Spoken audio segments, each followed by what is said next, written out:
In today's video, I'm going to teach you how to add animation in Webflow. If you've ever wanted to bring your website to life with captivating animations, you're in the right place. We'll walk through the process step by step, ensuring you have a seamless experience as you elevate your website design. First things first, you'll need to log into Webflow. This is where all the magic happens, so make sure your credentials are ready to go. Once logged in, head directly to your Webflow dashboard. This centralized hub allows you to easily access all your projects. From here, you can manage, edit, and perfect every element of your site. Now, it's time to locate the project you want to add animation to.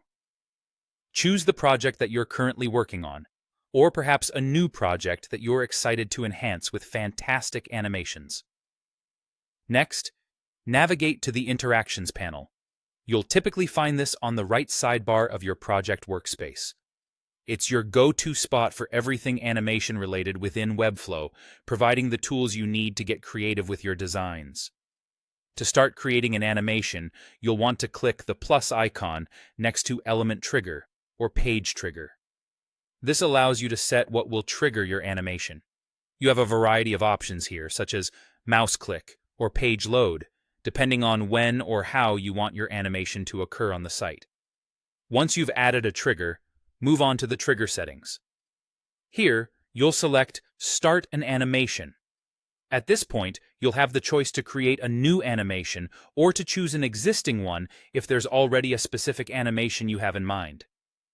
Within your animation configuration, this is where the fun begins.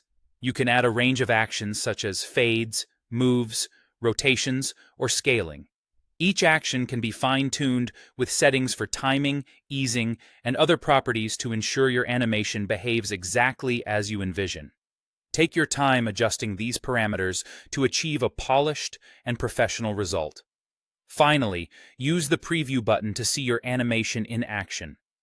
This feature allows you to make necessary adjustments, ensuring that everything flows perfectly before you finalize your work. It's an essential step to verify that the animation enhances your design without any hiccups. And there you have it. You've successfully added an animation to your Webflow project, bringing your web design to life. By continuously experimenting with different triggers and actions, you can create dynamic and engaging web experiences that captivate your audience.